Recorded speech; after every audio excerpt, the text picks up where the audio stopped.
The first part is over. It's time for the semifinals here at the World Championships of Flesh and Blood in San Jose, California. Flake alongside Brendan Patrick. So far, the games have been very gritty. Absolutely. That was a heck of a game last round. And you saw what can happen, right? You bring Jomai to the tournament. Really, Fod kind of drew the wrong side of the bracket, but showed us that the Jomai deck is a bit more agile than I think a lot of people give it credit for. Almost took that game down versus Briar, and would have been really set up well to potentially take the finals. Looking at the other side of the bracket, a lot of Ice decks, a lot of Oldhim, and a lot of Iyslander. Of course, one Briar, which has actually made it to the semifinals, but a great match, and I think that we're going to see more of Jomai in the near future. 376 players register for the World Championships. 4 remain. It's time for the semifinals. Let's meet who those competitors are, and we're starting with none other than Michael Hamilton of the United States of America. No shortage of accolades for Michael Hamilton. In my opinion, the best player in the world, has been like that for a while. I think he's finally just putting the nail sort of in that coffin, maybe settles it with a win at this tournament. I don't think you can dispute that Michael Hamilton would be the best. Yeah, the architect of this brand new style of Iyslander. We saw him in the quarterfinals, actually get presented with a very unique scenario and exploiting it to his advantage. Now let's take a look at what Michael Hamilton is bringing to the party here in terms of a Iyslander list, kind of the father of this type of list, this attack action Iyslander list. Sort of a V2 of it, right? We saw his opponent in the quarterfinals actually play his earlier version of the deck that was from U.S. Nationals. Michael Hamilton has made some changes, taking out the yellow Fjendel's Fighting Spirit, taking out the blue Scour, and adding in these 2 yellow Aether Ice Veins. Those Aether Ice Veins should really help Michael Hamilton against the aggressive decks in particular. All right, that's Michael Hamilton. Let's see what Michael Hamilton had to say.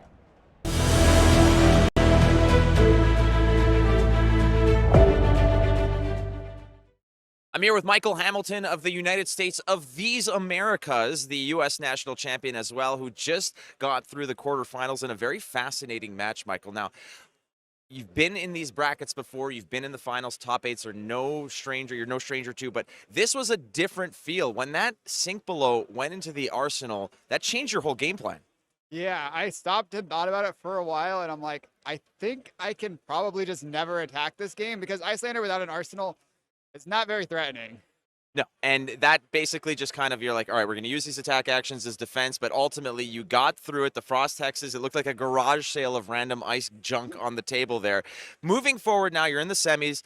What is your biggest concern moving forward in terms of either heroes or players that are left in the field? What scares you out there? Oh, gosh. Everyone in the top 8 is very good. So, honestly, I am a little bit worried about everybody, but specifically, there's a Jomai on the other side of the bracket that I really don't want to see. And then I think Fai is also pretty challenging. Yeah, I don't blame you. And now if this is, this comes to a crescendo, you win the World Championships, can you possibly say that you are just hands down the best player at Flesh and Blood in the entire world? I think there will still be arguments for other players. Again, there's a ton of really good players, but I think my case is very solid if I win the World Championship. Yeah, I think you're right. The humility, it's very, very charming, Michael, but ultimately I think that would be put to rest. Good luck moving forward. You got a lot of work to do still, but just best of luck to you, my friend. Thank you very much. Still a little hint of humility there for Michael Hamilton as he's just saying, yeah, the debate's still open, but I think we can kind of put it to bed. I think he himself is realizing just his impact on this game.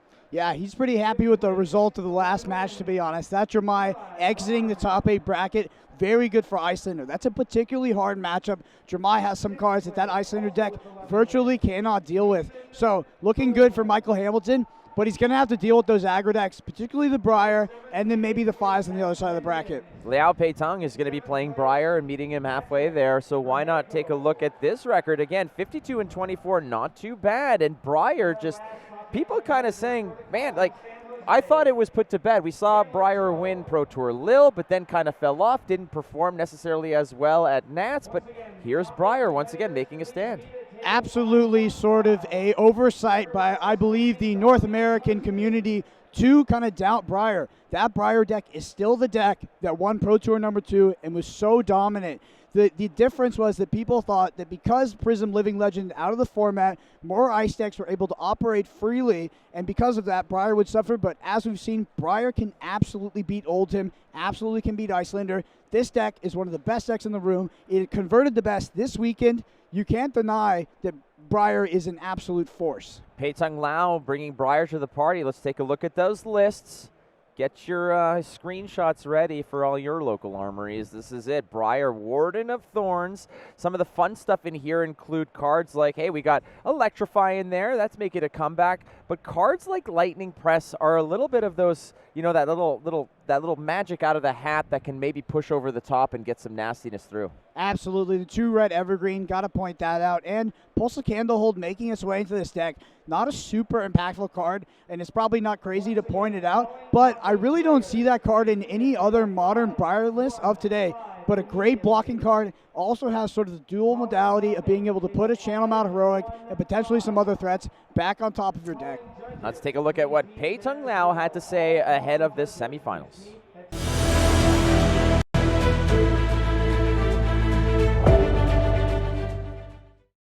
I'm here with another winner from the top 8 LPT. Now, you just got to win over Oldhim. How do you feel about that matchup?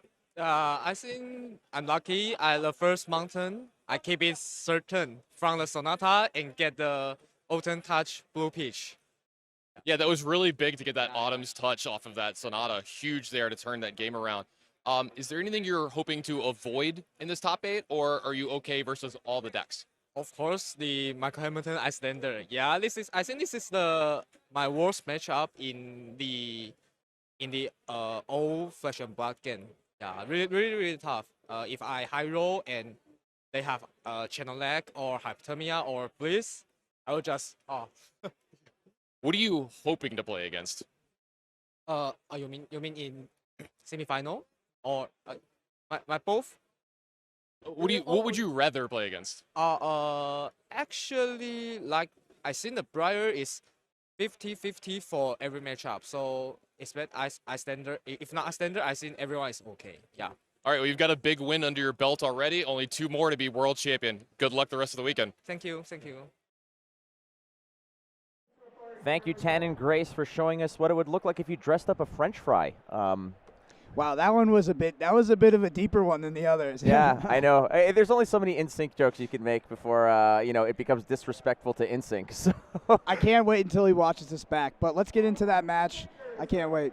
We got some time, man. We got some time. We can break down a little bit here. One of the important things that he mentioned was that, when Tannen asked him, who would you rather play? It's not necessarily the player, but also the matchup. And he said, you know what, frankly, Briar's just kind of 50-50 into anything. And you got to feel good about that when you do have, it's not necessarily a coin flip. Skill is going to be a determining factor here. But there was a little bit of luck there we saw in this quarterfinal match with that Sonata. That was incredible, hitting the blue Autumn's Touch off the Sonata in order to pitch and keep the the Channel Mount Heroic on the board for another turn. You really don't see that a lot. I think it was probably the best out off that Sonata. No, it was great, and again, it kept that Channel Mount Heroic around to just continue to pressure, and ultimately that Oldhim player, it was Wesley Dong, didn't stand a chance. It was a gritty match nonetheless, but there's still work to be done. In this matchup of Briar versus Iyslander, it must be a matter of timing of when you're jamming out those ice cards and out of the arsenal. Much like we mentioned how the Oldhim player has something like Stalagmite to sort of stop a Rosetta Thorn, is it the same kind of approach here for Michael Hamilton and Iyslander? Yeah, so the good thing about the Iyslander deck is that it is a tempo deck, right? It's throwing out reasonable amounts of damage with the attack actions and then playing those spells on the opponent's turn.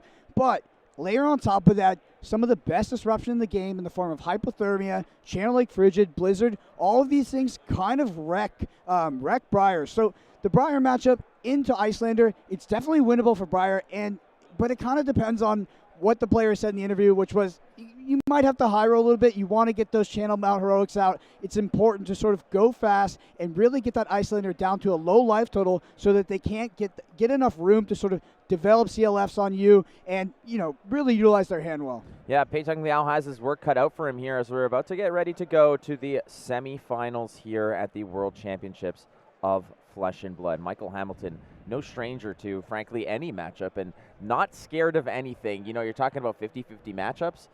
I don't think it's a 50-50 against Michael Hamilton. Let's get real as we look at Pei-Tung Liao on Briar, Warden of Thorns, your 5th seed, versus Michael Hamilton of the United States on Iyslander Stormbind, your 8th seed. Yeah, Michael Hamilton, such a nice guy, but honestly, probably the most intimidating player in Flesh and Blood. You saw him sort of pick apart his opponent in the previous round off of that one mistake with the sync blow in the arsenal, and you heard the words from him. He hadn't been in that situation before, but after thinking about it for a little bit, was like, oh, I can pretty much lock in opposing Iyslander off of having an arsenal at all. And there's the fist bump as we get into it. Tunic up for our Briar. Great sportsmanship here at the World Championships. And yeah, Michael Hamilton, one of the nicest soft-spoken guys out there. But again, when it comes down to it, it's like, oh, Michael, good luck in the game. He's like, yeah, you too. I'm going to eat your soul and crush your dreams. It's like, okay, wow, all right, let's do this. So off to the races we go. Pei-Tung Liao, 5th seed. The better seed gets to decide, I guess, where they want to play. In terms of the equipment, we got the Vexing Quillhand in on this one, probably because of the AB. Absolutely. So we talk about Arcane Barrier against Iyslander a lot, and a lot of these decks have adapted to playing Arcane Barrier 1, or at least just utilizing Arcane Barrier 1. The reason for that is the Iyslander deck, one of its key cards is Aether Ice Vein, which usually is going to hit pretty much every time if you're sitting below AB3, and you're going to need to either discard a card or pay 2. So the most efficient way to deal with that is to pitch a blue, pay for 1 Arcane Barrier, and then use the rest of those 2 floating resources to go ahead and pay that discard trigger. Force of Nature was fused there, followed by This Round's on Me, creating a lightning embodiment of lightning token. So the next attack action will get Go Again, and that's going to be Exude Confidence. This has to be one of those windows where if you have the right hand, since Iyslander doesn't have an arsenal, you've got to be pushing here. So this is turn 0, and it's kind of a harder thing to block, this Exude Confidence, because you could have the blue in hand and still swing the sword because of the embodiment of lightning. I think for Michael, he's going to be happy to block with his entire hand, but wants to leak as little damage as possible here. That's really sort of the math that he's doing on this turn. This Round's on Me, making all attack actions of your opponent -1, but there's only going to be 1, if even any, off Michael Hamilton's side. It's more so about the draw card, replenish, and it's worth about half a Go Again. But the important part here is also that Exude Confidence is going to get a little bit of a buff from the Force of Nature, creating a scenario where if that hits, there's a card draw. So that 5 Go Again is also threatening card draw to really extend this into uncomfortable ranges. How much respect is Michael Hamilton going to show this? Is it just an easy block of 5, or does how much higher off the top does he have to present here? Oh, I wouldn't be surprised to see a block for 8 at all, and that's what we see come out of Michael Hamilton here. Perfect for 8. Really doesn't want the opposing Briar player to draw a card off this Exude Confidence, because then you could see another attack action hit this combat chain, and on top of that, end with Rosetta Thorn, in which case Michael would leak a significant amount of damage, being left with only a few cards in hand. So with 3 cards in hand, presented to block the Exude Confidence and 2 floating resources, we're going to use 1 to go ahead and throw the Rosetta Thorn, but we're also going to, just block out, absorb as much damage, and I think 1 Arcane is ultimately going to leak out here. Yeah, and Michael unfortunately had to block with one of the most impactful cards in the matchup, which is actually Red Aether Ice Vein. Definitely worth it to sort of maintain your life total on turn 0 like that, but probably a card that if Pei-Tung Liao hadn't presented as much damage, Michael would have opted to keep that in hand and try to play it on this first turn. It would be a great a non-attack action for Michael to play, because it would gain him tempo, and Michael could try to snowball the game after that. Michael's goal in this matchup is to develop cards like that, Amulet of Ice and Insidious Chill.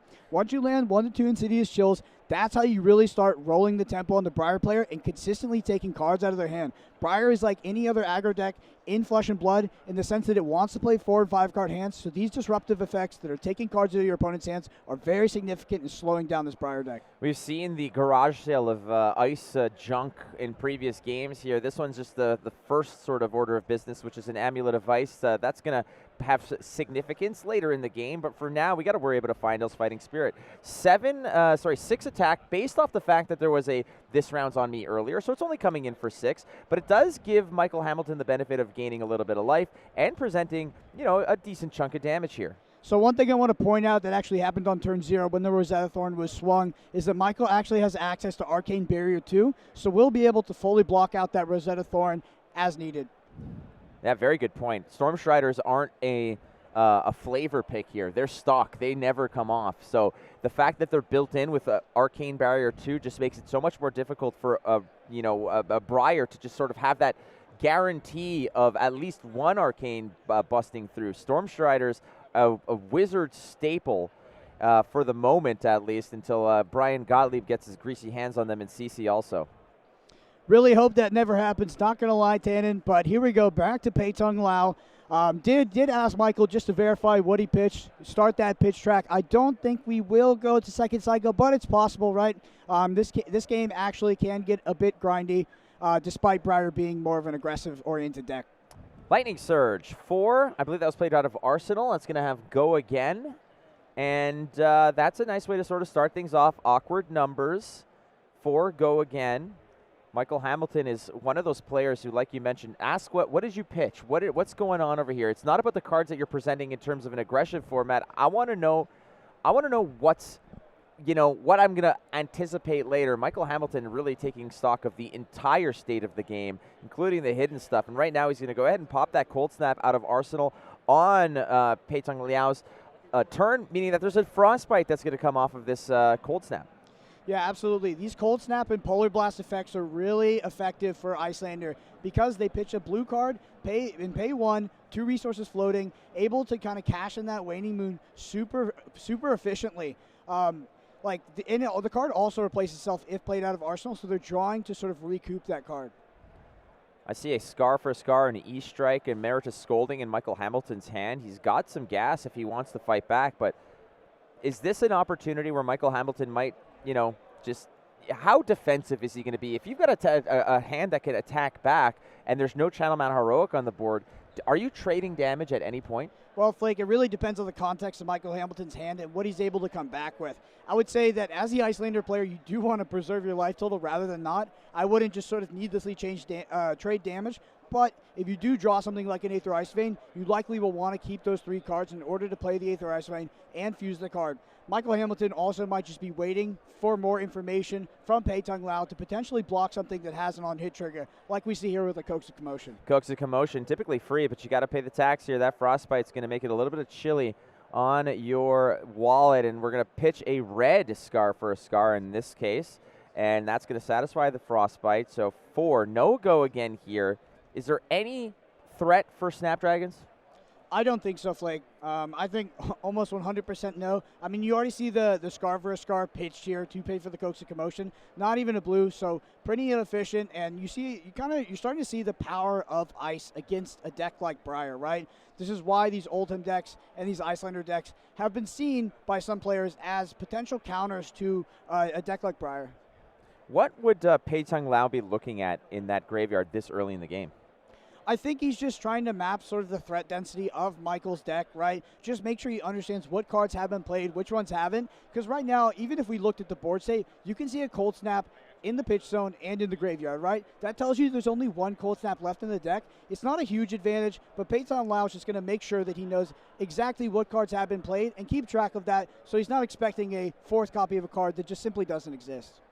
There's Emeritus Scolding, basically some of the most potency that you can throw at your opponent on a blue pitch card.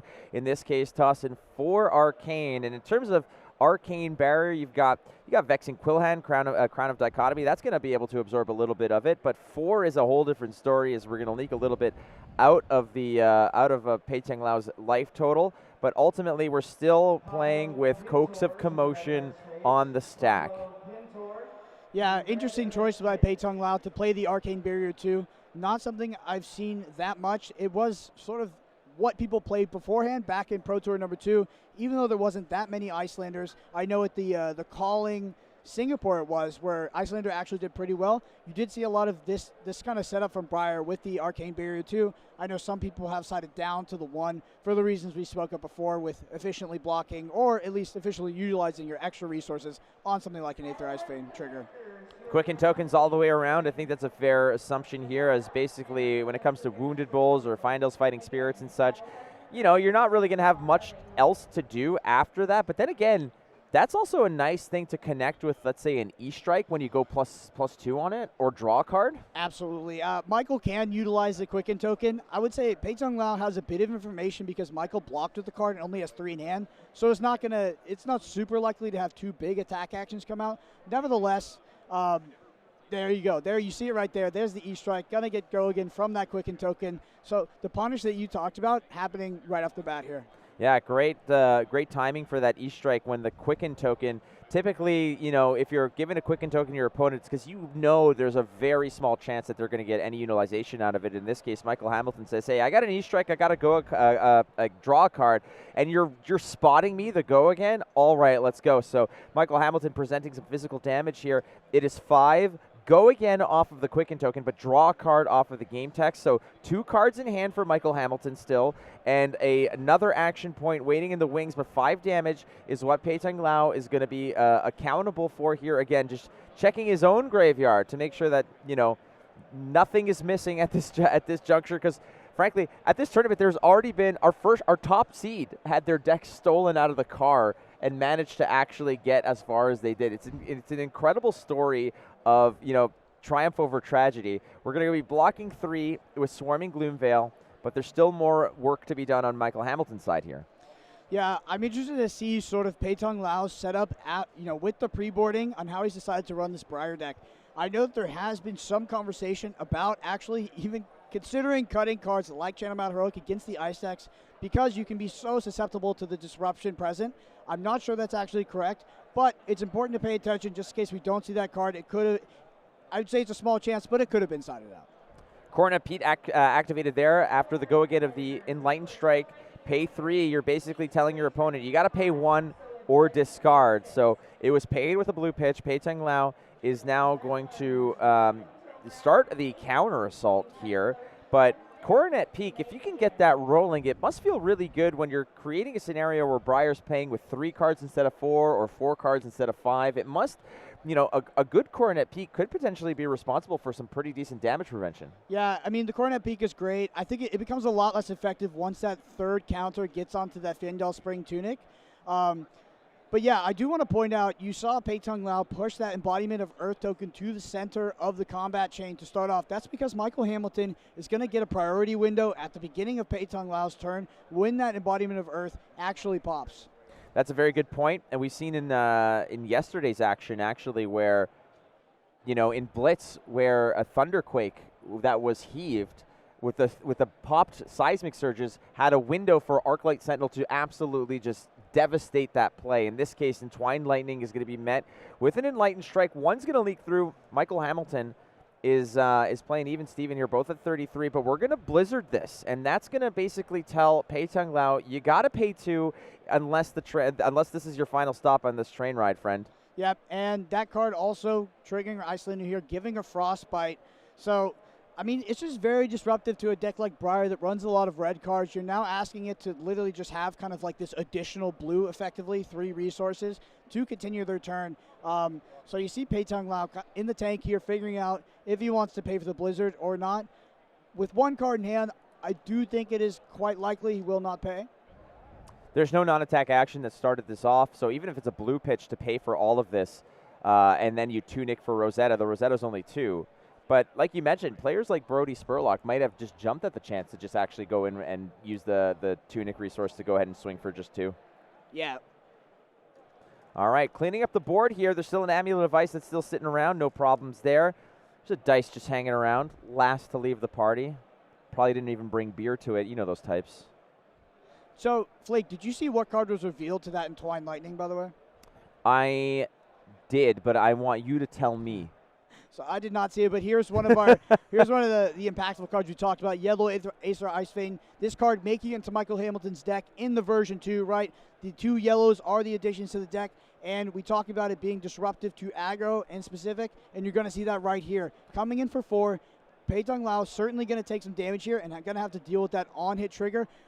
On top of that, Michael has revealed Channel Lake Frigid to fuse this Aether Ice Vein, which is another extremely impactful card against a deck like Briar. Oh, big time. This is bad news times two, frankly, as you have the 4 arcane that you cannot prevent. You've got 2 instances of 1 arcane barrier, but you've got 4 coming in. Aether Ice Vein's going to tax 2 out of your hand. The worst part is like you mentioned, you're showing Channel Lake Frigid here, and you're saying this is what you have to look forward to. You think this is bad? Wait till I jam this up a place, and when you jam out a Channel Lake Frigid. Now, the question here is Michael Hamilton going to potentially hold on to that for the right time? I don't think so. I think Michael Hamilton's going to play it out, try to maintain tempo. I think he really wants to roll some of these Aether Ice Veins back to back. Also, he wants to open up some space to play cards like Insidious Chill, which is a bit expensive, right? If you play it out of your arsenal, you're able to sort of cheat that part where it takes your action point. Nevertheless, it does cost 3. But I think that once you get that card down, you feel a lot more comfortable because these Aether Ice Veins become much, much more impactful. 4 arcane is going to be, at least a little bit is going to be absorbed, but there's still some to pay here.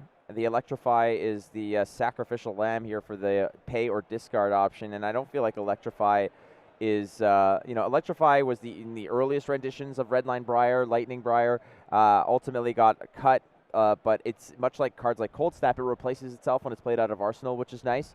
There's the embodiment of Earth Trigger, like you mentioned. That opens a priority window for Michael Hamilton to respond here. I'm interested to see if Pei-Tung Liao is able to utilize this Arcane Barrier 2 in a reasonable way on this game. We know he has access to Crown of Providence, a card that I think you could reasonably play against a deck like Iyslander, like this attack action-based Iyslander, potentially netting yourself sort of more value over the long game. Even if you're not sort of recycling that Arsenal card, you could use it to fix some certain hands where Michael has maybe given you a Frostbite, you have all reds and you need to sort of filter. So yeah, I'm interested to see on the Crown of Dichotomy Vexing Quill hand setup we have here. But here's a Ravenous Rabble. Hopefully, he doesn't hit a blue again, and boom, there's the Sonata Arcanix. Yeah, it's been blues all the way around. It seems those Ravenous Rabbles have been, hunting the blues off the top of the deck. In this case, it's precisely what you want, which is 4 go again. You hit the blue, it's going to come in for 4 go again. Ravenous Rabble starting to turn off here. Michael Hamilton obviously has an opportunity to respond, and you know what's in that arsenal. It is a Channel Lake Frigid. I think, is that Michael Hamilton holding onto a Sink Below as well? I think there's one floating around in his hand. Absolutely, yeah. So Sink Below, Aether Ice Vein, I believe it's Blizzard and Cold Snap. I think Michael Hamilton's going to want to keep the 3 cards here in order to Aether Ice Vein on his turn. Would not be surprised, to see the Sink Below here. And it's going to go ahead and sink that Cold Snap away. Now that could be dangerous. You need to pitch for Aether Ice Vein, and you got to fuse for Aether Ice Vein. So, did he pick up another Sink? It looks like he may have picked up another Sink Below. No? All right, so we're going to go ahead and Blizzard this Ravenous Rabble. Again, taxing Pei-Tung Liao, making it incredibly difficult to just get some sort of smooth combat chain going. Briar had always just been able to abuse just going super wide, paying absolutely nothing and getting away with it. In this case, Blizzard on the stack, the Iyslander trigger also on the stack, because like you said, when Iyslander plays any ice card on your opponent's turn, you generate a Frostbite. So we're not just stopping this Ravenous Rabble by unless you pay 2, but there's still the Frostbite on top of it. So Pei-Tung Liao is going to have to bleed out a blue just to continue things going. I think it's really important to sort of analyze Michael's play here, where he decided to sink away that Cold Snap. Currently has a Brain Freeze and Aether Ice Vein in Arsenal. I assume that Michael is actually prioritizing setting up the Channel Lake Frigid on this, or was trying to on this following turn, because now this Aether Ice Vein with no fuse target is probably going to be a bit underwhelming. Nevertheless, I do think that this Blizzard will probably shut down Pei-Tung Liao's turn, which ultimately is something that Iyslander is, if Iyslander is making you play 1 attack action per turn, they're in a winning position. Yeah, that's definitely a comfortable spot there for Michael Hamilton. Michael Hamilton practicing, constantly, a player that has not just innovated the hero, but also perhaps to a degree perfected it. This is somebody who hasn't made that many changes to this deck since the U.S. Nationals. Yeah, really not many changes at all, and we can see it pretty clearly based off, the difference between him and his last opponent's deck. But Pei-Tung Liao did have the blue in hand, so it is able to pay for the Blizzard, pay for the Frostbite, and here comes an Entwine Lightning. Don't see a fusion on the Entwine Lightning, so it's just going to come in for 4. There was an Earthlore Surge, I believe, that was pitched in order to satisfy not just the Blizzard tax, but also the Frostbite tax. So 4 no-go again as it stands. Snapdragon Scalers are still there, but like we mentioned earlier, I don't think that now's the right time for that necessarily. Yeah, almost certainly not. I think Pei-Tung Liao will save it for sort of a high-value scenario or when the windows open a bit more. The turn where you get blizzarded and have to pitch your only blue away and have no resources floating, probably not the time that you're going to pop your Snapdragon Scalers unless you're looking at, sort of taking a card out of hand and presenting lethal. Brain Freeze blocking out a little bit of the damage here from the Entwined Lightning. We've got the Earth embodiment of Earth token generated that will give all the non-attack action cards defending +1 defense, which is nice to have, especially against, like you mentioned, Iyslander that does like to now just throw tall attacks at you. Those 8 for 3s, those 7 for 3s, those are nasty to deal with. Yeah, so had the blue Aether Ice Vein in hand, and is now just going to Coronet Peak. Pei-Tung Liao does have the option to activate the Fendel Spring Tunic in response and pay for that sort of cost of Coronet Peak instead of discarding the card. Gorgeous looking card there. Coronet Peak is a wonderful, wonderful card. Again, in terms of headpieces for Iyslander, is Coronet Peak just is the primary usage of this just the 2-block? Is it another 2-block to have, or how often are you really relying on the ability of something like Coronet Peak? So you actually use it pretty often. The thing is, it's like Fendel Spring Tunic on 3 is just kind of when the card is a little bit less effective, right? Because they don't have to pitch an entire card for it. What you're trying to do with Coronet Peak is you're asking them to pay 1 resource, but that 1 resource on your turn is representing an entire card, which can be quite annoying. Nevertheless, we see Michael go ahead and develop the Channel Lake Frigid here, which we knew had been in Arsenal previously, pitching a Heart of Fjendal. Channel Lake Frigid, a Tales of Aria staple. This was a card that at the beginning was, this looks pretty good, but as the game and the meta progress, more heroes come through, it has been an all-star in any format, frankly, that requires you to play an ice hero. It keeps a lot of aggressive decks in check. It's just such a wonderful card, and hey, it blocks for 3, why not? But there's an E-Strike. How are we going to deal with this? It's going to cost you 2, and you've only got reds. That's a pretty expensive of ask here. So I'm guessing the opportunity here is just to go +2 over the top. It's going to cost you 2 cards out of your hand, though. That is an expensive Enlightened Strike. Yeah, Pei-Tung Liao has had to pay for more Enlightened Strikes than I might have had to in my entire career so far in this tournament. Having, running into the Stalagmite in the last game. But yeah, 2 red cards for an Enlightened Strike, not where you want to be. But it's definitely, looking at his hand, is definitely the most high-value play you can make this turn. This is going to give Michael a bit of room to sort of open up on the following turn. It is not impossible that Michael actually, with the 2-card hand, just pitches for Coronet Peak. There's going to be no Fjendal Spring Tunic available. Pitch for the Coronet Peak and satisfy the Channel Lake Frigid text of putting an ice card on the bottom in order to get that flow counter and keep it on the battlefield. Going to go in with the Waning Moon for 3 off the back of a Tunic resource and the remaining float from Channel Lake Frigid. That Heart of Fyendel is now back in circulation. We might see it later. Didn't really get the value off of it because Michael Hamilton has more life than Pei-Tung Liao. The aggressor, the hunter, is being the hunted here as those wounded bulls, those Fyendel's Fighting Spirits, which Michael Hamilton is currently holding in his hand. You could probably suspect that that's going to be sent Pei-Tung Liao's way. And ultimately here, have we seen, how long has that Arsenal card been in Pei-Tung Liao's arsenal? Quite a while. So, yeah, interesting decision from Michael Hamilton, which I think is definitely correct. Plays the Fyendel's Fighting Spirit, pitches the Frosting, had the option to pitch for Coronet Peak, Arsenal the Fyendel's Fighting Spirit, but I don't really think that's where you want to be as Iyslander. You might as well run out the attack action because you're not able to utilize those red cards in Arsenal and play at instant speed anyway. Well, he also, pitching the Frosting here to play Fyendel's Fighting Spirit, you need to keep that Channel Lake Frigid on the board. So in reality, you might be thinking like, hey, why don't you want blue ice cards in your arsenal as Iyslander? Why not just maybe pass or something and pocket it? Well, you want to pitch because you got to have a flow. You're on the hook for a flow counter for that Channel Lake Frigid, and you want that bad boy to stick around as long as possible. So we're going to pitch the Frosting here, and rather than buy a card with Coronet Peak, let's just send damage. And because Channel Lake Frigid is going to do a lot of work in terms of actually stifling the combat chain, but also sending 7 damage puts you in a better position to potentially close out the game. And in this case, hey, we're just going to buy some cards out of your hand and actually squeak through.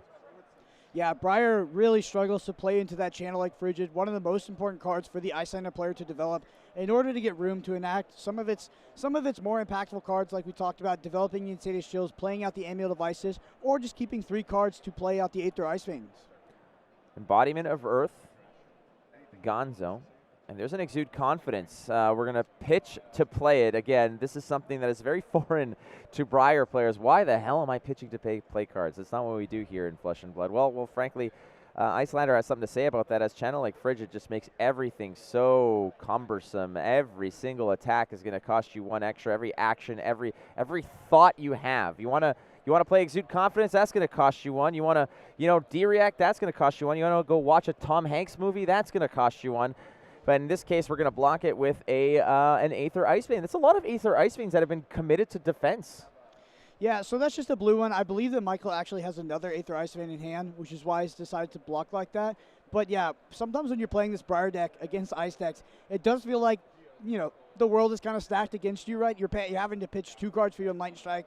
You're having to play into the Channel Lake Frigid, pitch for your Exude Confidence. It's really rough. And there's our red Aether Ice Vein. We're going to go ahead and fuse with another Channel Lake Frigid. Doesn't get much worse than that. No, again, it's a insult to injury kind of scenario. It's like you're on the hook for this 5 plus the tax. And again, hey, there's another chapter to this nightmare for you, and it's Channel Lake Frigid that is going to pop up at a probably terrible time. We still haven't seen a Channel Mount Heroic, but you can damn well be sure that if Pei-Tung Liao draws it now, it's going to drop in, and Michael Hamilton's going to have some bad news for that. Again, the Arsenal card has just been rotting there for Pei-Tung Liao. Maybe that is a Channel Mount Heroic in there. Could be, yeah. Channel Mount Heroic can be a liability if you're playing as Briar against an Iyslander deck that's taxing you this hard. I really like this game's actually getting pretty close to where Michael can maneuver the game to actually kill Pei-Tung Liao with the Storm Striders pretty soon. Checking the graveyard again, seeing what has been expended, what can I still expect.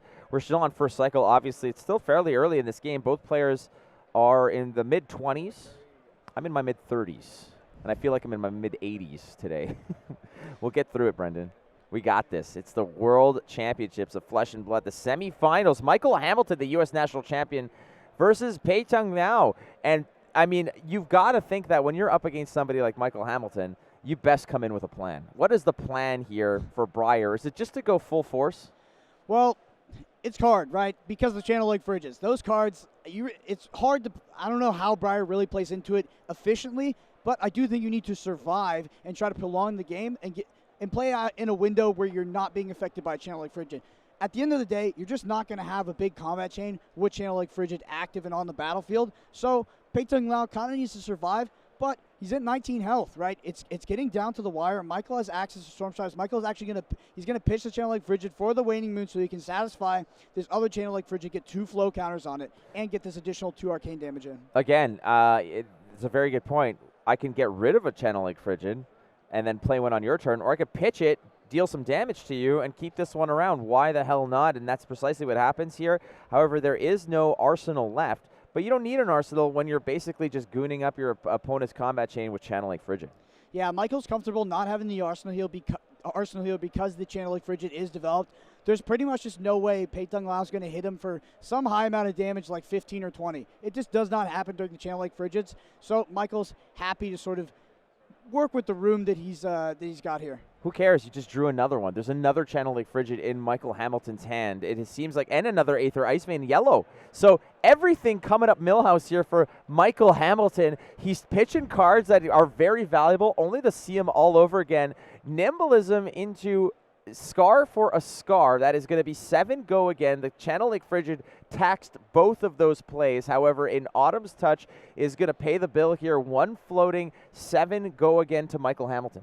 So a few things to point out here. Pei-Tung Liao is not going to be able to swing the Rosetta Thorn because of that Channel Lake Frigid tax. Also cannot use the Fandel Spring Tunic to get up to those 2 resources to potentially pay through it. It's just not how that works. And you talked about the cards that Michael Hamilton's potentially drawn in his hand. Well, he does have the Aether Ice Vein, does have the Channel Lake Frigid, also has Insidious Chill, applies Hypothermia. I think at this point in the game, Insidious Chill might be a little bit slow, but we could see Michael Hamilton prioritize getting that out. I do think it's more likely Michael Hamilton will play out the Aether Ice Vein and go ahead and arsenal that 3rd Channel Lake Frigid. You really can't draw it up better as the Iyslander player. You need to see your Channel Lake Frigids as soon as possible because it just absolutely cripples these aggro decks, whether it be Briar or whether it be Fi. Fi has a bit of a better time against it because those Fi decks usually run the Belittle Minnoism package, but Briar is just trying to draw enough blues to even do anything on their turn. Pei-Tung Liao looking through the graveyard again, saying, okay, Every turn seems Aether Ice Vein fused into Channel Lake Frigid. That happened twice. It's not going to happen again, is it?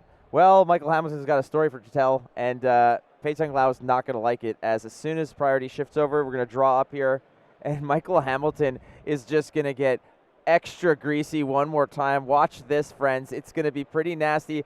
There's the Aether Ice Vein. He's holding on to it just to make sure that this is, in fact, not a dream. We're going to pitch an Insidious Chill, and again, fuse it, this time with hypothermia. I like this play. We're going to keep that secret. Not going to show the opponent the Channel Lake Frigid. Yeah, I mean, I don't know how Pei-Tung Liao would react to another red Aether Ice Vein fusing with a Channel Lake Frigid, but it's rough. It's a rough spot for the Briar player here. And like I said, after Pei-Tung Liao gets down to this like 12 sub life total, these Stormstriders could easily kill him from a point in which Michael Hamilton's able to open a window, either through attacking with a big attack action and arsenaling something like an Emeritus Scolding, or maybe just drawing another red burn spell, activating Stormstriders to go ahead and hit the opponent on their turn with the red spell. And now you're going to pick up that hypothermia, which Pei-Tung Liao is just going to think is in Arsenal, right? However, no, it's worse news than that potentially. It's a Channel Lake Frigid. Michael Hamilton holding on to a Channel Lake Frigid. That hypothermia that's on the board there next to the Aether Ice Vein is to show that that is in fact what he is fused with. Now, he did have the opportunity, like we mentioned, to show him the Channel Lake Frigid. Pei-Tung Liao is thinking, okay, it's an Aether Ice Vein. I've gotten through this before. At least there's no Channel Lake Frigid. But Michael Hamilton is hiding some nasty news eventually. We're going to see how that is timed. But yeah, Pei-Tung Liao's had a really difficult go here of just getting anything, but he's actually managed to punch through. Michael Hamilton at 19, Pei-Tung Liao at 17. Yeah, Michael Hamilton has the additional access to this Amulet device to potentially pop that and rip even more cards out of hand if he's fused a card like this red Aether Ice Vein. So 3 of the Arcane is going to bust through. 2 of it paid for with the Vexing Quillhand and the Crown of Dichotomy. The Arcane Barrier is going to, take care of some of it. However, there is still the tax, and he's going to get rid of a Nimblism. And we're going to pitch the Hypothermia and go in with the Waning Moon for an additional 2. Michael Hamilton just wants to push damage here. I think what you mentioned, like once you get into that danger zone where you can close out with a Stormstriders, I think that pushing the damage here is it's got to be the right move, right? Well, Michael Hamilton doesn't have a spell that's going to go in Arsenal. It is that Channeling Frigid, which is a good card, but because of that, I don't think Michael Hamilton's actually going to activate the Amulet of Lice unless he thinks that he will not get another option to do so. If Michael Hamilton did have something like a blue Emeritus Scolding, I absolutely would have expected him to activate that Amulet of Ice and strip that final card out of Pei-Tung Liao's hand and go ahead and hit him for 7 on his turn. Pei-Tung Liao at 14, Michael Hamilton at 19 threw another Aether Ice Vein fused at Pei-Tung Liao, who did his best to dodge it. Again, the trigger of the busted up embodiment of Earth is you're able to respond to that. Looking at Michael Hamilton's hand, I saw an Enlightened Strike, an Ice Bolt in there. I think there's an Insidious Chill. It might be a pair of Ice Bolts, an Enlightened Strike, and an Insidious Chill, if I can see that correctly. That's exactly correct. But yeah, this Briar deck seems pretty tame when it's just hitting you for 0 for 4 every single turn and not doing much else. This is really why you bring Iyslander to a tournament like this. I think that some of the U.S. players didn't expect too much Briar, but Iyslander does this against a lot of aggro decks and a lot of decks just kind of in general. The disruption package with the ability to play on your opponent's turn, coupled with the big attack actions, honestly, in my opinion, makes this the best deck in the game right now because it is so dynamic and all the different vectors that it can play Flesh and Blood on. We're going to go ahead and dunk on that blue Ice Bolt. That goes to the bottom of the deck. We do now see a 7 attack Enlightened Strike. So it's getting the +2 option. No go again, and no fancy schmancy anything, no sparkles or rainbows. It's just 7 damage being sent directly to Pei-Tung Liao's front door, and he's going to meet it right down the middle with a huge block here, protecting that life total. Pei-Tung Liao has to realize, he must know that he's tiptoeing the edge of the line here. Very close to dead. Only Arcane Barrier 2 available. Like, it doesn't take much for Michael Hamilton just to be able to kill him no matter how many blues he has in hand. He's going to pitch a Lightning Press to just present 2 vanilla. Hey, Rosetta Thorn that's got to be a bad weapon. I mean, what is it doing? It's just 2.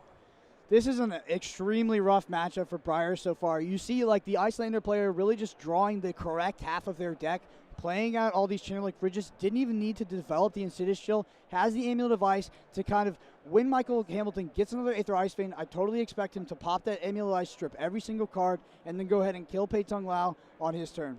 So this is met with a sink below, which feels like overkill when you're blocking just 2 physical damage. Michael Hamilton has a lot of cushion for that pushing, but he's just going to block out 2 with the 4, and I think in this case, you know, it's got to be just to fix his hand up. Absolutely. Sink Below is not a good card to have in hand when you are the aggressor and your opponent is not able to really throw anything at you. So simply just filtering that card away, and in addition to that, filtering another card out of hand. I do see the Aether Ice Vein in hand, as well as 2 ice cards, I believe. So I do think that we are going to soon come to the point where Michael Hamilton plays the Aether Ice Vein and is going to pop the end of the device, take every card out of hand, and then go ahead and kill Pei-Tung Liao.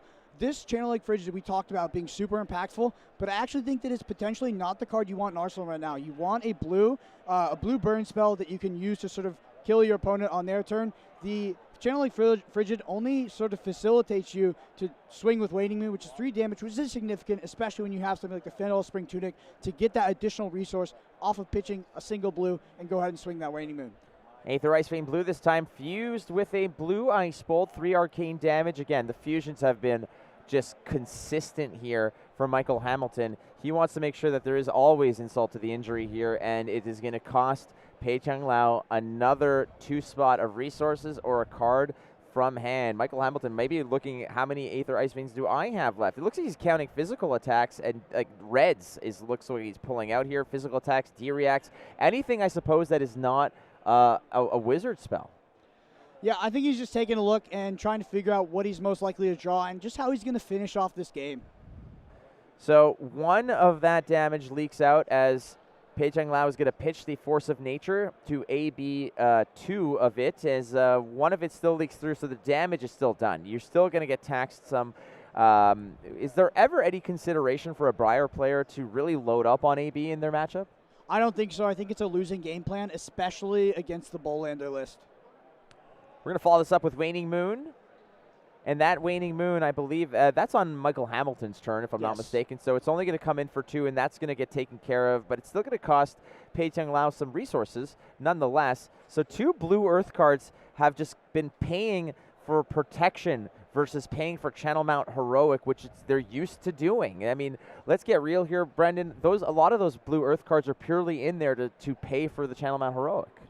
Absolutely. That is pretty much their function in the deck. And that's the line that this Briar deck sort of kind of walks with this kind of deck build, right? You have like the traditional 0 for 4, Lightning Briar, or whatever you want to call it, the Cheerio Briar, right? But because it wants to play a powerful card like Channel Mount Heroic, it now has to dilute the deck with blues, which kind of makes these Ravenous Rabble cards a bit worse. And also, you just don't have the same threat density. But, of course, the trade-off is worth it with Channel Mount Heroic because that card is absolutely incredible. Michael Hamilton also took the opportunity to bust up that Amulet of Ice, and in this case, Lightning Surge is played from hand, no go again, but it is 4 attack, costs Pei-Tung Liao nothing. Opportunity to respond here by Michael Hamilton. And does he still have that CLF in the arsenal? Man, he is just so patient. Michael Hamilton, an absolute wizard, no pun intended, when it comes to this class, this hero.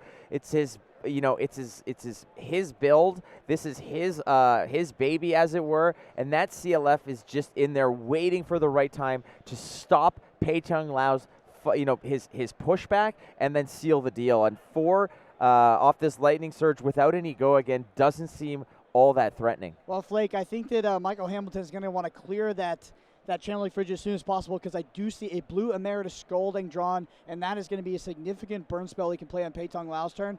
Channel Lake Frigid, probably the best card that you can be drawing against Briar, but right now, it's actually kind of gumming up his arsenal and preventing him from getting burn spells and just closing out the game against Pei-Tung Liao. But we are going to see it run out. Like I said, I do believe this is fundamentally because we have the burn spell in hand now, and we're going to go ahead and arsenal that Emeritus Scolding on this following turn and set Pei-Tung Liao up for a kill with the Storm Striders, with the Emeritus Scolding, and of course swinging the Waning Moon. Way to go, Brendan Patrick. Big call over there. Spot on. CLF comes out here, and like you mentioned, when you find that right recipe, the Emeritus Scolding, you got to make room for it. You got to push some spices around to make room on the rack. And in this case, Channel Lake Frigid is going to come out pitched from the Insidious Chill, but he's going to be pitching the Emeritus Scolding here as well. Yeah, very interesting because there was a Tunic available. I can only assume that Michael Hamilton had some sort of redundant cards in hand. or potentially just going to set up to keep this channel like Frigid around and walk this turn, just walk it a bit slow down because he is heavily in control here. Michael Hamilton is first and foremost the expert on this deck. Truly no better player in the world at playing this Iyslander deck, and any decision he makes is sort of added to my Rolodex, and like that is Yes. objectively the correct decision. Exactly. That is the right move. Exactly. So Michael Hamilton here teaching you how to play this deck at the same time, because there you were saying, hey, Emeritus Scolding, that's going to be good for burn, but maybe Pei-Tung Liao's not necessarily in the crosshairs for that kill shot just yet. So patience is a virtue, Brendan Patrick, and Michael Hamilton has it in spades as he's tossing away some pretty powerful cards to continue the chip away game. And CLF is there, one flow counter, and that could mean so much disruption for Pei-Tung Liao. And yeah, Michael Hamilton just slowly whittling away. All right, so we are going to be pitching for another Enlightened Strike. Pei-Tung Liao has some of the most expensive Enlightened Strikes I've ever seen in my life, pretty consistently paying additional cards in order to play that. Yeah, I think he's paid more than an alpha, that you would pay for an alpha E-Strike. He's dunked so many resources in these E-Strikes. It's insane. 7 damage, just again, going off the top. This is not how Briar wants to play. Briar doesn't want the +2 necessarily.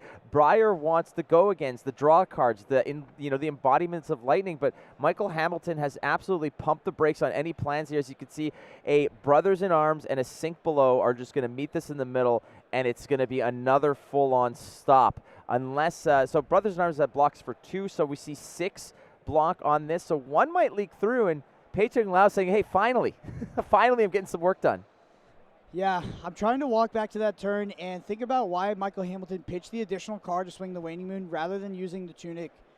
Surely he's sort of set up in his mind. We've seen him flick through his graveyard a few times, understanding the threat density and understanding what he's likely to rip off the top in order to close out this game. We see him, I think he's used the Sink Blow every single time he's played the card in order to filter and get deeper into his deck. I think there's a Polar Blast in his hand as well, a nice Arsenal card that can replace itself if necessary. So I think 1 leaks through here, unless, did he pump up the Brothers in Arms? Yeah, he did via his Tunic counter. With the Tunic counter, perfect. All right, so Michael Hamilton's got 2 cards to play here. There's 1 flow counter on Channel Lake Frigid, so we're going to Coronet Peak, and it's going to peel another card away from Pei-Tung Liao. Is that still the same Arsenal card from like last Christmas? I think it is, and yeah, so going to Coronet P, take an entire con from Pei-Tung Liao. There you see that Channel Mount Heroic. That card does not look so good when you're facing down multiple Channel Lake Fridges in a game, does it? So Michael Hamilton has Arsenal, I believe, a blue Aether Hail, which represents 5 burn damage. And then after that, by activating the Storm Showers, if Michael Hamilton is able to draw a sort of red burn spell or potentially a blue Emeritus Scolding, can look to set up a kill very, very soon here. I see a Finals Fighting Spirit in hand, a Brothers in Arms, no spells there. There's also an Amulet of Ice floating around in there. I can't necessarily make out what the 4th option is, but here we go. Pei-Tung Liao is going to try something out, test the waters. It's not always easy to bust through these Icelanders, but you got to give it a good shot here. And again, just evaluating what is left. I think that's all CLFs. Pei-Tung Liao, again, saying, how many Aether Ice Veins have I seen? How many CLFs have I seen? What else is he looking for in there? Yeah, I think he's just trying to figure out how he dies. Probably looking for the red spell, to be honest, right? Because Michael Hamilton, I believe, has played every single red Aether Ice Vein. So you're trying to figure out what the Storm Strider's target is and figure out what sort of critical minimum of a life total you will be at to which you are just dead with no interaction because you only have access to AB2 as the Briar player here. Another Frostbite coming through with the Aether Hail Blue being played out of Arsenal in response. So again, chipping away. 2 arcane damage is digestible with the 2 AB that Pei-Tung Liao has access to through the Vexing Quillhound and the Crown of Dichotomy. But a Waning Moon for 3 is going to punch through, bringing Pei-Tung Liao down to 10. You have to feel, Brendan, that even if you're playing ultra defensive, you're trying to insulate your life total. That just means that you're not sending more damage towards Michael Hamilton. Michael Hamilton has been incredibly patient at just whittling away and being content with 1 arcane punching through, 2 arcane punching through, taking your time. Yeah, this Pei-Tung Liao's Arsenal card truly is the 8th wonder of the world. It has been sitting there this entire game. I am not sure what it is at this point. I think it's a permanent resident of that spot now. There's like squatters' rights. I think that Arsenal card now owns that that residence. I wonder if it could have been the card that I missed that was fused with Entwined Lightning. I don't think it was. I think that card was actually kept in hand, but I'm trying to remember. So yeah, Michael Hamilton is going to go to his turn. I saw the amulet in hand, and I believe he has a big attack action and potentially throw at Pei-Tung Liao here. Yep, so if he took the 4 damage, he's going to play out the big attack action, Arsenal the Amulet of Ice, and then set up the Waning Moon Pei-Tung Liao on his turn. And then I can only imagine that within 3 turn cycles, we do set up a kill finally with those Storm Striders, or simply just out of Arsenal via Iyslander's ability. The timing seems right as the finals Spring Tunic at 2. On that next turn will be up to 3, which can pay for the Storm Striders. But 7 off the back of Findel's Fighting Spirit is going to, did that leak anything? I'm not entirely sure. I believe it may have just poked through for 1, but there is an embodiment of Earth that could have helped out on the defense there. It seems like Pei-Tung Liao just stood tall against the Findel's Fighting Spirit. Now an option to respond. There's the Amulet of Ice. No fooling around here for Michael Hamilton. He wants to go ahead and toss that Frostbite out at first opportunity. Yeah, absolutely. So like we said, we see the Amulet of Ice run out here. Tunic is going to be floated in order to try to pay for this Frostbite. So again, in response to the Frostbite, you got to go ahead and toss that Tunic value now. So it is floating there before the Frostbite hits the board. So there's 1 resource floating, which essentially is negating the Frostbite, but ultimately, that's resource that you wish you had for something else. Ravenous Rabble, is it going to find another red? I would say we feel pretty confident that Pei-Tung Liao does not have a blue in hand for the last card as well, after using the Tunic that way and playing out this Ravenous Rabble. Ravenous Rabble finding red. Bramble Spark off the top 4. Go again is the first swing back, the first bastion of hope potentially for Pei-Tung Liao to get back into this, to make it uncomfortable for Michael Hamilton. He's going to throw a frosting in front of it. That's going to block 3. Michael Hamilton's taking 1, and a Mother Embodiment of Earth is on the board. Is Michael Hamilton strategically taking 1 to create the Embodiment of Earth to give himself an opportunity to respond? I don't think so. I think that simply Michael Hamilton's cards block for 3. Like if Michael Hamilton had, I don't think he has any Sink Blows left, but he had something like a Fate Foreseen here. I do believe he would opt to block this for 4.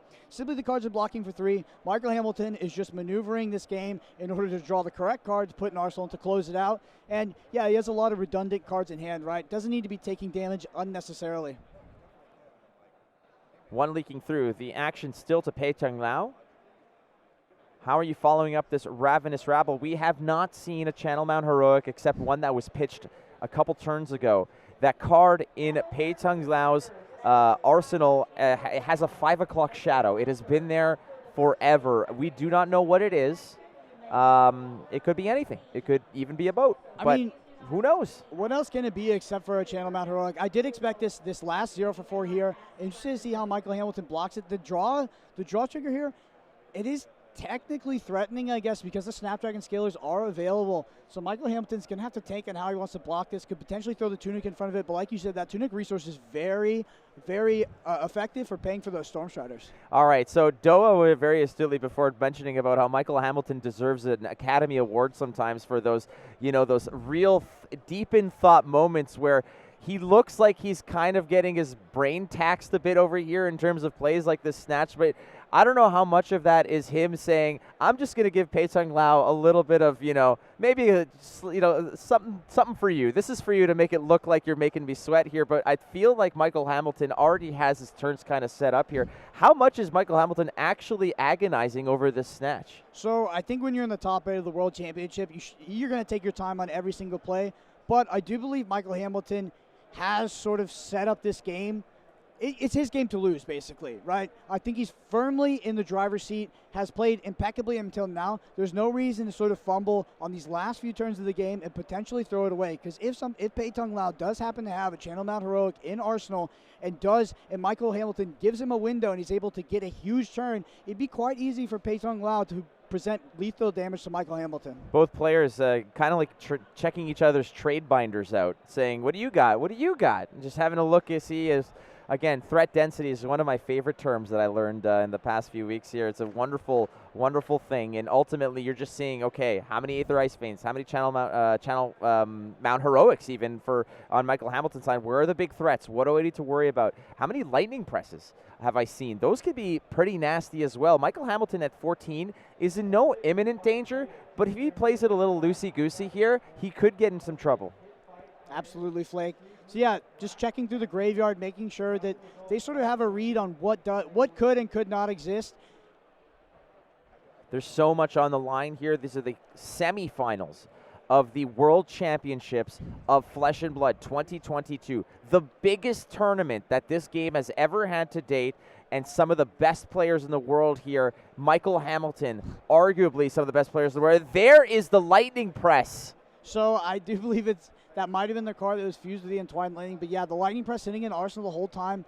I very much agree with Pei-Tung Liao's decision to actually pop the Snapdragon Scalers here and opt to draw that card off the Snatch and do something, right? You just have to, because you're not going to get another option. I feel like that lightning press started off as blue, and it accumulated so much interest in the arsenal that it came out as red. So 7 ultimately over the top. It's pushing damage is what Pei-Tung Liao has been desperate for this entire game. Briar has been relatively punchless. It has been clips and phrases of damage here and there. Michael Hamilton strategically taking it, but this is the first surprise, the first uncomfortable moment, it seems, that Michael Hamilton has encountered in this match, as it's not just a snatch. It's a snatch with go again and the draw card on hit with damage pushed, but the follow-up to this is Rosetta Thorn. That is 2 + 2. There's no arcane on this. There was no non-attack action. No, there's not. And if there was, I was actually wondering if Pei-Tung Liao was considering popping the Vexing Cool Hand to force 2 more damage. If you're not threatening lethal, yeah, definitely not the correct decision. But I do want people to keep in mind and keep an eye on that Vexing Cool Hand, because that is damage on demand that Pei-Tung Liao can crack that equipment to potentially present lethal to Michael Hamilton. Tunic up to 3. We're going to start with a brain freeze fused with a blue Aether Hail. We're going to have a look. 2 snatches in a Sonata and a Force of Nature. You've got your pick here. What do you want to take? Do you axe the? Do you take away the snatch? Do you take away the Force of Nature? What looks like the right pick here? So he might take the blue in order to try to set up a kill, right? That's about it. And I think we're going to see that happen. So that's going to lead to a scenario where Pei-Tung Liao is going to play this Sonata on his turn, and Michael Hamilton will likely respond to it and then try to kill him. So he is going to put that on top of the deck and activate this Amulet Device because Brain Freeze has been fused, asking Pei-Tung Liao, you need to discard a card or pay 2. Almost certainly will discard the card because there are 3 reds in hand. Everything lining up here. Michael Hamilton has set up the dominoes like an absolute expert here. It is time to start thinking about converting into a win. Send it home. Michael Hamilton has been very effective here. He's down to 5, but it might as well be 5,000. This is somebody who has won so many games at 1 life. It doesn't matter if you're at 1 or 1,000. 1 is infinitely more times greater than 0, and that's all you need is a chip in a chair, a buck in a dream, and an embodiment of Earth is going to trigger here. Michael Hamilton has an opportunity for some theatrics. So, Flake, almost certainly this is the way it's going to go down. The embodiment is going to trigger. Michael Hamilton might play in response to it. I would have figured he might have let Pei-Tung Liao try to cast the Sonata Arcanix. Is going to play the Aether Hail, then swing the Waning Moon, and almost certainly use Fendel Spring Tunic, or actually it's just Storm Showers. Depends how many resources it has. Pop those Storm Showers and then kill Pei-Tung Liao here. Almost guaranteed, I assume Michael Hamilton has lethal in this hand right now. So we're going to go ahead, and besides the Aether Hail damage, there's a Waning Moon for 3 that's going to resolve. There's nothing in the hand. Pei-Tung Liao can only be a passenger for that turn, and boy, oh boy, Michael Hamilton is making it immensely uncomfortable, but Pei-Tung Liao gets the draw up here. Yeah, that's a big draw step. If Michael Hamilton had access to the burn, would have popped Storm Shadows there, but does have the attack action, so he's going to lead with a Scar for a Scar here. Rip a card from Pei-Tung Liao and likely get a damage for his troubles, but we can see, I would not be surprised to see Pei-Tung Liao actually block with that Findel Spring Tunic, and if he has a block 3, which I do see a Channel Mount Heroic, not the best card in this matchup as we've seen so far. We do see, blocks for 4, going to preserve his life total, just doesn't want Michael Hamilton to kill him without having an ability to even pay for the damage. Michael Hamilton now drawing back up. Going to take advantage of Iyslander ability to play on Briar's turn. Pei-Tung Liao at 4, Michael Hamilton at 5. Stormstriders, an ominous piece of equipment. Like a landmine, you got to tiptoe carefully against an Iyslander, but sometimes it just gets nasty. Michael Hamilton has hit his second cycle. We see the pitch stack. There is the Heart of Fendel, which is coupled with the Aether Ice Vein. Surely that's what he's been waiting for. Cloaks of Commotion is presented by Pei-Tung Liao. Almost just a formality at this point. You have to keep cards in your hand to pay through some of the arcane barrier. You cannot give a wizard just free reign with, you can't give him a runway to land the plane. That's not what you can do, but ultimately sometimes they just punch it through, and 4 health doesn't seem like a lot when you're just sitting on AB2. All right, Blizzard entering the pitch zone. Okay, there goes the cold snap. So we're going to, it's going to replace itself because it's played from Arsenal. A Frostbite is also part of the deal here. Michael Hamilton has 2 resources floating and a bunch of cards in hand. Yeah, with Aether Ice Vein in hand, Waning Moon available here. I would not be surprised to see this be the kill, but we've seen Michael walk this game a bit slower. I've called it for a bit, but Michael Hamilton just knows he's firmly in the driver's seat, and he doesn't need to force anything at this point. Stormstrider is still available. Pei-Tung Liao at 4, Arcane Barrier 2 available. Surely Michael Hamilton is just trying to play around, 2 blues in hand, and not put himself in a situation where he could die. I think he's pitch tracked the other Lightning Pressure, which I do believe we saw pitched as well. 3 Arcane pushed through by Waning Moon. There's the blue as well, which Michael Hamilton knew existed because that was put on top by Brain Freeze, so it should come as no surprise. Only 2 can be blocked by the Arcane Barrier here, so 1 is going to leak through. There's not any other way to really deal with Arcane. There's no Oasis Respites. There's no Sigils of Solace to give you a little bit more life to just keep you in the game. Pei-Tung Liao is at the mercy of the Ice Wizard, and Michael Hamilton is pushing the arcane damage through with Waning Moon. That is not the whole story here, as those Stormstriders are ready to be slipped on. Michael Hamilton ready to put his dancing shoes on and just start the party. And we're going to start with the Fyendel's Spring Tunic is going to go ahead and be thrown in front of this. We don't need it. We're going to probably get rid of the, is there an opportunity to actually use the resources on this? I think. I'm assuming Michael Hamilton is not going to, is blocking with the Fyendel's Spring Tunic Frosting.